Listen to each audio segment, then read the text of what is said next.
As an offensively British man who lives in the middle of nowhere, it's almost a foregone conclusion that at some point in the forgotten remnants of my family tree, one of my ancestors would toil away night and day as they worked to take care of their modest collection of crops, waking up at the crack of dawn to water and care for them, making just enough money to feed their family and scrape by. Also, in the very distant future, their great-grandchild could fail to grow a pixelated parsnip.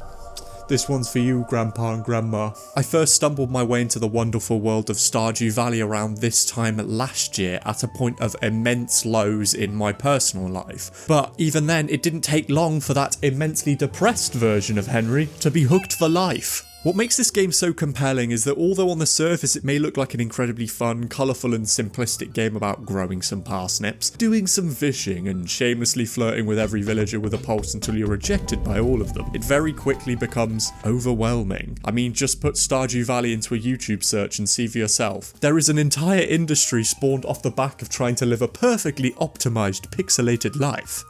Just as a heads up, you're not getting any of that here. If we were to look at the competency of Stardew Valley players ranked on a shifting scale, with one side focusing on this perfect life of optimization, on the very opposite end of that spectrum, you would find me. Hello!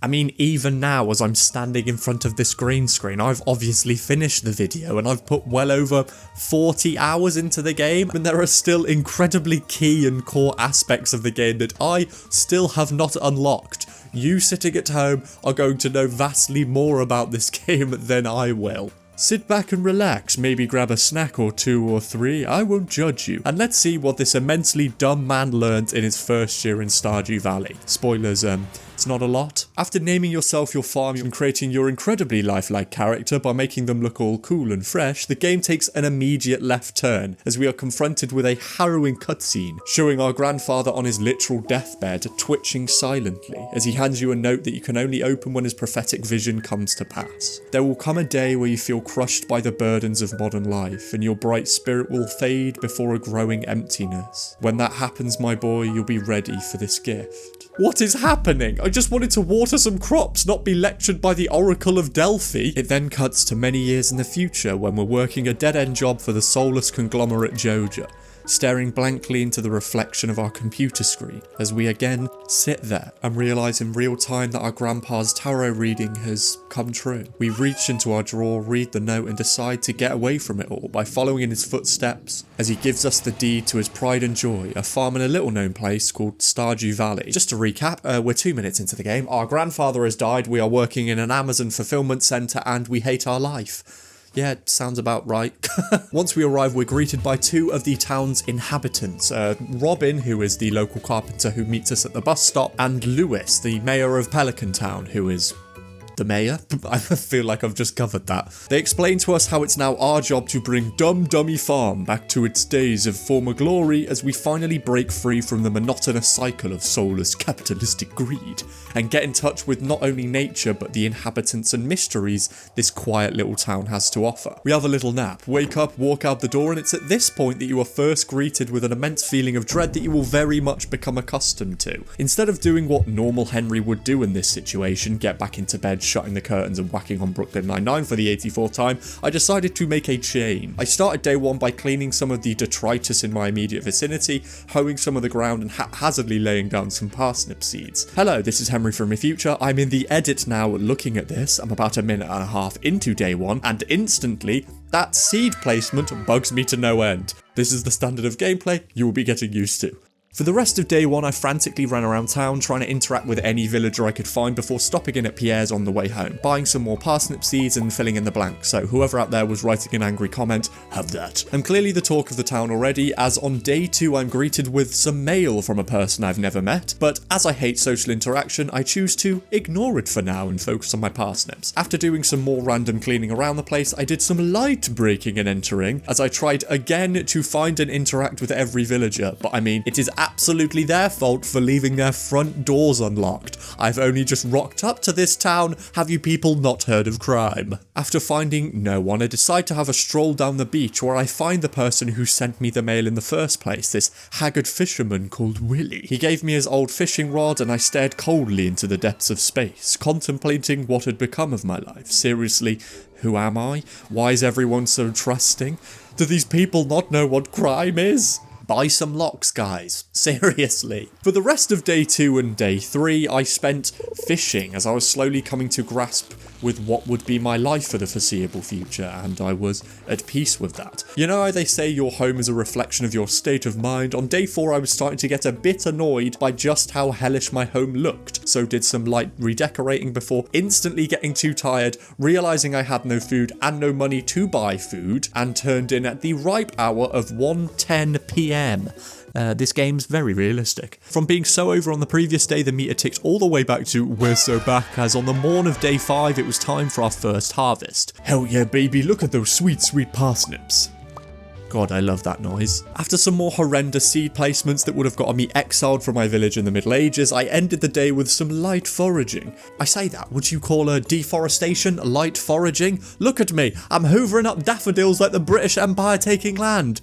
Good to know those ancestral genes are working overtime. Day 6 started with me actually helping the environment as I fished some goo out of the ocean, and my reward for this was getting ambushed by a cutscene. You see, although there are a wide variety of landmarks and locales dotted around Pelican Town that you can peruse whilst taking a break from shamelessly stealing from the land around you, one building stands tall above the rest, sitting as the key to not only the entire happiness of the town, but also single-handedly propping up the entire Stardew Valley speedrunning ecosystem, the community centre. What once was a bustling beacon of communal spirit has been forgotten by time and left to the wayside, like that super depressing scene with Jessie in Toy Story 2 that still keeps me up at night. And because it seems like no one does anything in this town, it's now on us, a random stranger who arrived by bus only a few short days ago to help spruce the place up a bit. What makes this game so unbelievably compelling and addicting is how subtly it drip feeds you more and more as the days progress. But this progression never feels forced, it's completely natural. Over the course of the first week, you were gently introduced to the game's main 3 core mechanics. Farming, where you can rear animals and plant a variety of crops, each of which require daily love and care as you slowly work your way to becoming an agricultural titan. Fishing, in which you wang a rod into the sea, river, lake or fiery pits of Tartarus and hope for the best. And of course, it's time to avoid as many legal loopholes as we can by skirting over child labour laws and the need for environmental impact assessments with mining, whilst constantly ignoring coal until it suddenly dawns on you that the very act of you ignoring coal now means that you have no coal.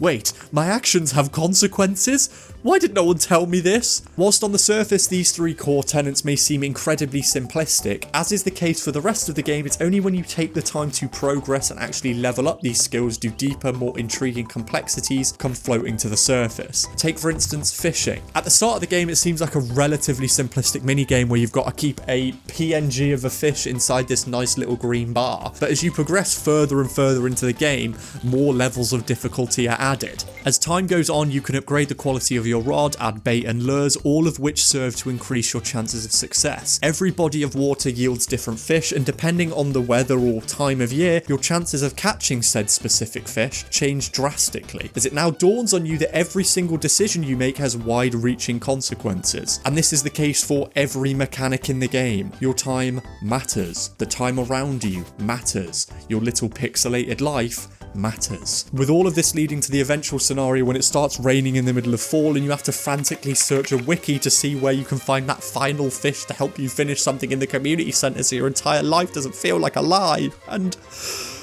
breathe.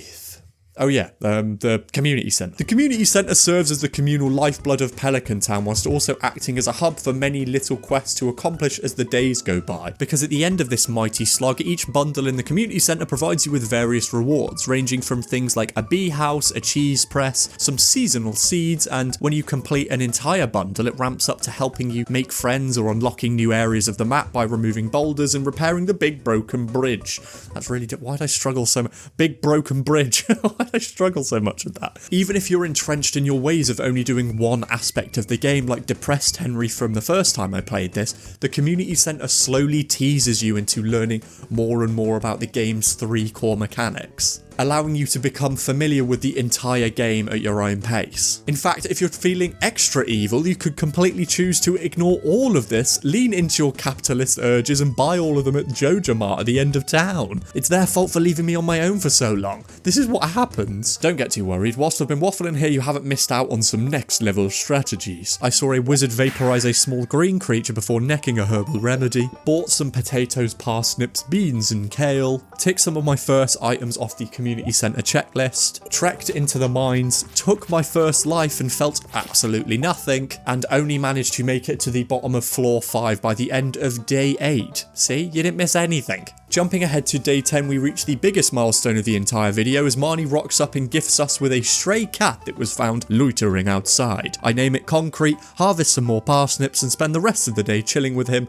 and cooking some fish I caught to make him feel at home. There are going to be some days from here on out that I will choose not to show you just because not much really goes on. The next 3 days very much blurred into one as I focused on cleaning up the farm and wasting away the days fishing to scrounge up as much cash as I could get my tiny pixelated fingers on, before jumping back into day 13 with the town egg festival. These folks may seem jolly, but they have no idea the nightmare they're about to watch unleashed. I put on a face by saying hello to everybody, but deep down, I know what I'm here for. I stand side by side with my competition, ready to leave them in my wake. The bell sounds and I instantly make a blunder by going in the wrong direction. Who am I kidding? I'm not some evil mastermind. I'm a child trying to collect Easter eggs.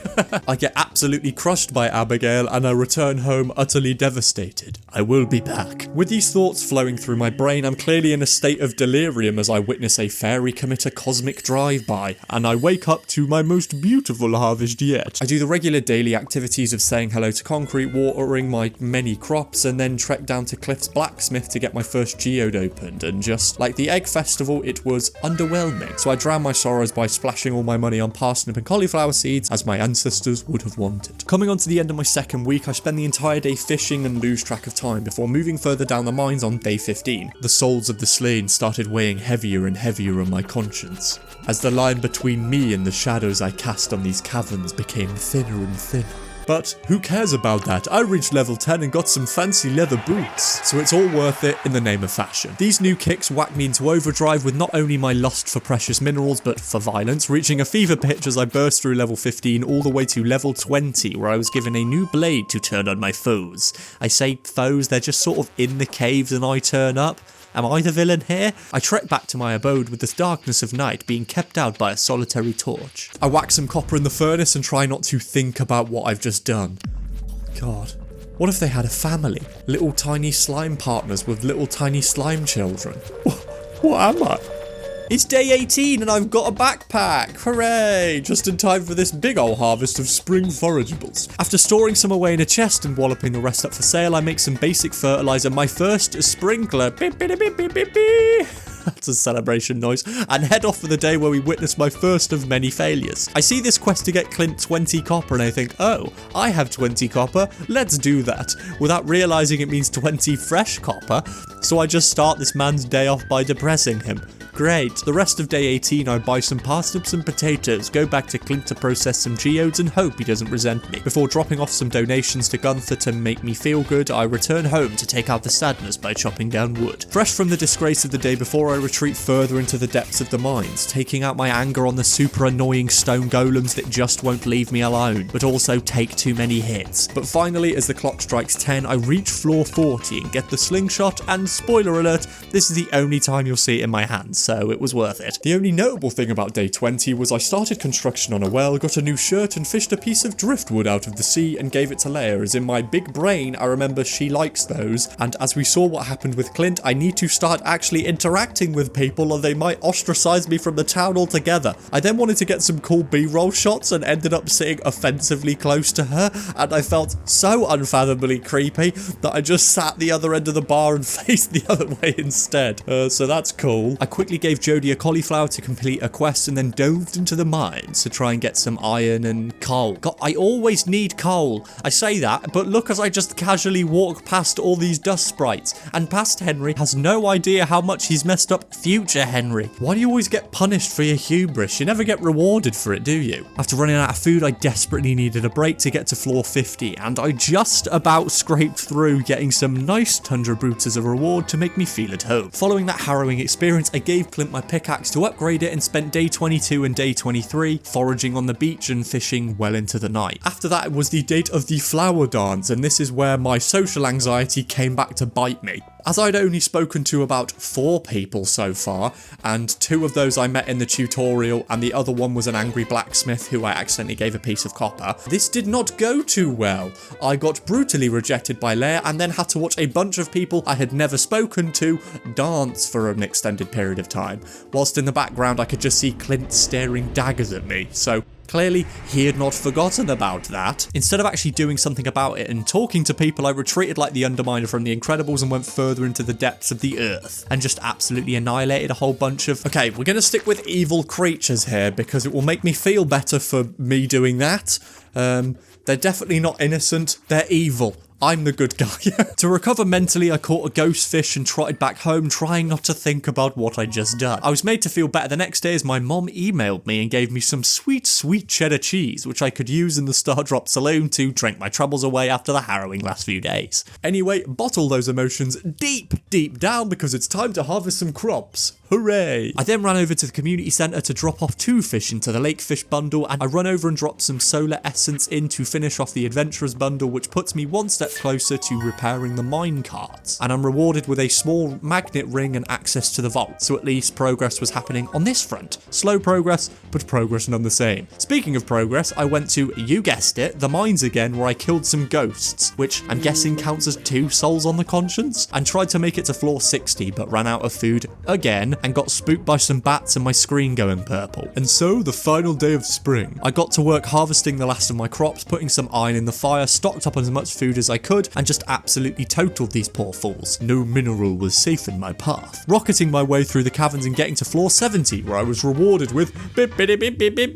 yet another item you will never see in my hand. Now we're in summer, I feel like I had to make an active effort to try and make my farms at least look professional. I have no idea if this is optimal, but I even drew this on a piece of paper to see how it would work out. So please don't tell me this is like incredibly unoptimized because I spent a lot of time on it and I think I will cry. I ran over to Pierre's, gave people gifts along the way, then just splashed my entire life savings on blueberries, hops, pretty much everything I could see. Once back and with my new crops in the ground, I extended my new format that was totally good, right people? It's not like really in a vision, and then spent the next 3 days watering. I ended the day by making some new chests to start a new era of actually organizing and color coding things. With 3 gold to my name, the greatest thing happened to me on day 30. It rained. I spent the day fishing as I actually tried to make a dent in the community centre's fish tank before catching a treasure chest, so I guess things are on the up and up.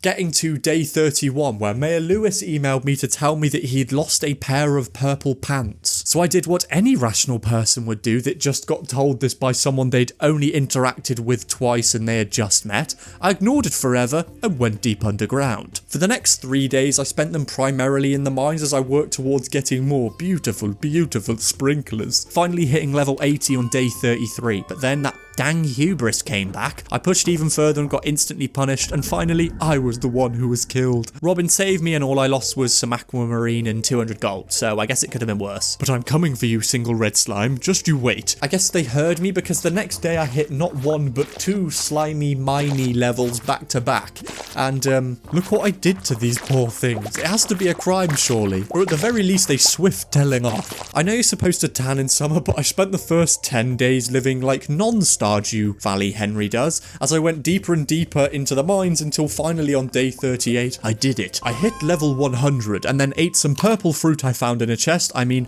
who wouldn't? It tasted like cheese string, and that was that. I fished some goo out of the pits of Tartarus and headed home. I finally saw sunlight on day 39 as I actually spoke to some people and whacked a steamed ghost fish into the luau pot. And now thinking about it, who in their right mind Just put some fish in like a communal pot. What if like someone's allergic to fish? I feel like that's the worst thing I could have put in there. Sorry about that. From here, things started to blend into one for me. I gave Clint my axe to upgrade as I tried to soak up as much pixelated sunshine as possible, which is odd because whilst I was playing this, I was actively avoiding going in the sunlight. So it's like it's a whole thing. Day 42 was the first big harvest of the summer, and look, I even got some newfangled sprinklers, but I guess I forgot to record me getting those. So well done, Henry. Look how cool it looks though. Please, again, don't tell me it's inefficient. I will be very upset. After multiple days of successive sunlight, I went back to my happy place on day 43 and took the lives of many others in the mines and reached level 110 where I got some funky space boots. Why is fashion always the reward in this place? On day 44, I realized that I'd forgotten the Adventurers Guild was a thing. Like, you could actually be rewarded for taking lives rather than doing it for fun. What? I sound psychotic. I do not like this personality I'm putting on. This is the real Henry, not whoever that person is, okay? Oh yeah, I also got Robin to commission a chicken coop. Jumping ahead to day 46, I was drinking a cup of tea and missed the message in the corner of my screen and was completely confused by my screen turning green. I guess it's supposed to happen. Thanks to my new copper axe, I dropped some hardwood off at the community centre. I spent the day foraging and chopping down every funky tree that I could see, as even I could put together that that's not normal, and this was like a rare occurrence. I went to the saloon to actually talk to some people, which is a big step for me, and then had to sit down at a train station platform because my social battery was depleted before chilling in the spa and fishing into the night. Fresh from that nightmare, jumping ahead to day 48, the coop was finished and Robin got to work on my next upgrade, a silo. I ran down to Marnie's and purchased 4 little demons, which I obviously named Drain Pipe, Air Fryer, Bin Lid, and who's the other one? Oh yeah, Clarinet. I walked outside and saw the 2 sisters from The Shining fishing and realising I'd forgotten the annual trout derby. How could I? I went home to check in on the chicks, fed them some hay, chilled out with them for a bit, and then turned in for a hefty sleep. I know this isn't like rip-roaring progress you're all probably used to in these sorts of videos, like the stuff that I've accomplished people have probably done by like day 8, but on the next day with a truly obscene amount of blueberries in my pocket, I finally did it and made it to the bottom of the mines, where I was greeted with my reward, a skull key. Whose skull? Just look at the many bodies left behind me in my wake, it's probably one of them. Some way we're at the halfway point, and even though it may not look like it, I'm feeling a bit more competent. I go down to see the haggard fisherman once more, get a fiberglass rod and some bait, and have a nice relaxing day on the beach, fishing my troubles away after seeing this weird cutscene. I reached level 6 fishing, which is cool, I guess. The final days of summer sort of rattled by as quickly as they came, with nothing major happening. Like, the chickens grew up, I made some mayonnaise in the most optimum mayonnaise making conditions, built a barn, did some decorating, got an iron pickaxe to get rid of those hefty rocks, fished some more stuff out of the ocean to actually give to people, went back into the mines to get some of that dastardly coal that I had been ignoring all this time, before finally ending up with the big final harvest of the season, and the town celebrated by staring at some jellyfish floating in the ocean, which was a nice way to end it, I guess. On the first day of fall, I fell deeper and deeper into a routine of doing the same things every morning, but this time progress happened, as I made a friend. This is unheard of. I bought a deluxe backpack and some crops and spent the rest of the day making my farms look even more funky than the previous season, and when looking back to how it started, it's an absolutely stark difference. I planted an array of crops and watered them deep into the night, but just before I went to bed, I made a boatload of more quality sprinklers, which are like my favourite thing. The next morning I woke up and to my amazement, my farm was actually working. Like, the thing I'd drawn on a piece of paper actually paid off, which felt quite good. Gone were the days of my first playthrough of this game where I had to water each of my crops until about 3 PM. All I had to do was water my grape starters, put some water in Concrete's bowl, and then I could do whatever I wanted. I ran to Marnie's to try and buy some cows, but clearly she works flexible hours in the way that people who just sit down and play Fortnite all day work flexible hours. Lewis and Robin showed me the special orders board and I started fishing trash out of the sea for Linus. My progress started out slow, but I had a master plan to enact in a few days' time. All that happened on day 59 was seemingly Marnie must have got a victory royale last night because she actually turned up to work, and I bought 2 cows, which I called Shingus and Babugus. You can tell it was sort of getting to me at this point. In order to finish Linus's special order, I took a short flight to the pits of Tartarus once more because for some reason people just throw trash in there like it's a TikTok challenge. And to repay me for this favour, I had to watch him skinny dip, which Which box did I tick to sign up for that? I just wanted to help the environment. Before moving to day 64, where I started off harvesting some amaranth, and god, look at this farm, man. Look how fancy this all looks. This is a big step for me. Normally in games like this, the place I call home wouldn't look out of place on r/male living space. Even Shingus and the chicks like it. I don't like calling them the chicks. I strolled all over the gaff doing some foraging before taking a visit to see this fine, distinguished fellow and purchased a cat in order to signify this new version of Hendog before fishing into the night. Jumping ahead in a big way now to day 71. Don't worry, you absolutely haven't missed anything. It rained for most of the days preceding this. And if I'm completely honest, I just walked around a bit, investigated my surroundings, spoke to some of the townsfolk, had this cutscene where Leia got me a statue, and worked towards completing another special order by getting 24 eggs for Gus's famous omelette. There wasn't an overarching goal, I just had fun, you know. Back now to day 71, we had a tiny fall harvest. I tended to the animals like I did every morning and headed down for the Stardew Valley Fair. I collected some of my farm's greatest produce and headed down to shock the world. I say world, I mean like 25 villagers. I said hello to everyone, then absolutely decimated the strength test on my second try. I know, you can see how impressed I was because I tried to do it again and absolutely could not replicate it. I then failed horrendously at the shooting minigame because I didn't understand what I was doing, did okay at fishing even though I was trying to get this one fish for an exceptionally long period of time, and then gambled everything away because I have a problem. Mayor Lewis judged the goods and Dum Dummy Farms came out on top. He gave me 1,000 star tokens and I instantly gambled them all away and won somehow. So I decided to gamble that away and I won again and then again, but then I lost, but ignore that bit. You may notice here we're very much jumping around from day to day, skipping entire swaths of time. We're doing some fishing at this moment in time, having some light trauma thrust upon us over here, and if I'm being completely honest with you all, this is absolutely by design. Even if you look down at the actual runtime of the video somewhere around this general point, you're going to see that it's very much weighted in the first 2 seasons in comparison to what is the final half of this. In contrast to the hectic energy of the first 2 seasons, fall is where things started to click for me. When you're first thrown into the world, you're very much like a baby deer taking its first steps in the world, completely unaware of what to do next. Constantly second guessing every decision because it's not the right path to optimization. But as you've seen throughout a majority of this, I'm very much not optimized. I think it was at this point in the seasonal swaying of the world around me that I started to realize the very point of this video, the day-by-day nature. It was starting to blur into one. I had a system. I wasn't working towards any major goal of completing the community centre 100% by the end of the video. Entire days that you're seeing in the background now, I did a grand total of nothing. I just sort of walked around the town, sat on a bunch of benches. I even spoke to people. I know, how horrifying. I know this is very much a change of pace for what's been happening in the rest of the video, and you're probably thinking to yourself, why is this British man still standing in front of me? Where are my happy little funny pixels? In stark contrast to the first 2 seasons where I spent every possible second deep down in the mines working towards this overarching goal of getting to the bottom, I barely touched it in the fall. I sort of fell into this continuous cycle every day, but rather than hindering me, this routine actually gave me more time to explore aspects of the game I hadn't touched before. In my first time playing this game, I very much did not focus on the social aspect, how every single person that you walk by has their own personalized structure that changes dependent on not only the season but the day.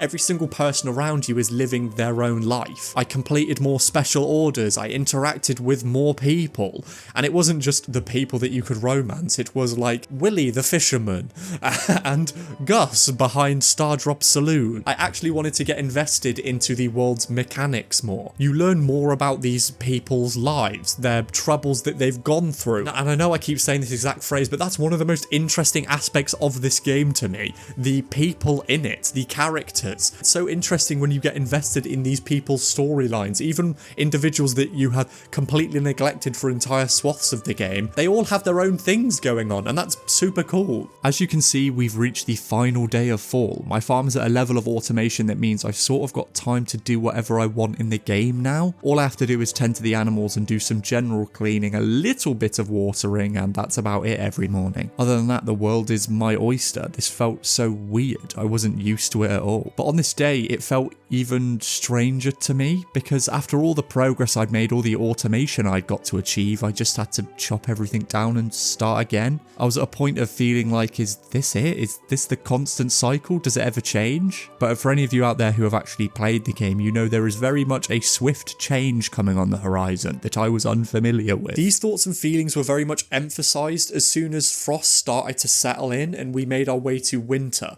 Naturally, as is the case with the actual real world, once it gets to winter, things start to slow down a little bit. I couldn't farm anymore. My automation that I love so much was finally swept out from underneath my feet, and I was very much sort of forced to come to terms with the pixelated world around me. I'd spent upwards of 30 or 35 hours in this tiny little town, and only now was I realizing that I could very much do what I wanted. I know a lot of you out there will very much not be a fan of this shift in structure and want to hear what I did on every single day, day by day, as I did through the majority of this video.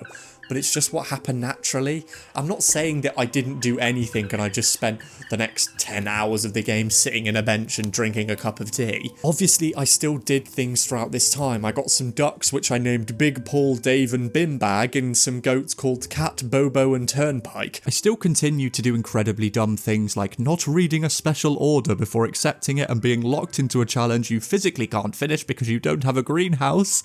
Not that that happened exactly like that or anything, I just pulled that out of the blue. Who'd be stupid enough to do that, right? I found this fancy golden scythe, won a fishing contest, expanded and decorated my home, got drunk at the Stardrop Saloon to forget all the nightmares I'd committed in the mines. I mean, I even got this fancy cowboy hat and thought about all the horrors I'd committed. Because even cowgirls get the blues. All in all, I stopped chasing the idea of how to live a perfectly pixelated life because nothing is ever going to be perfect. There is always going to be something that you could have done better.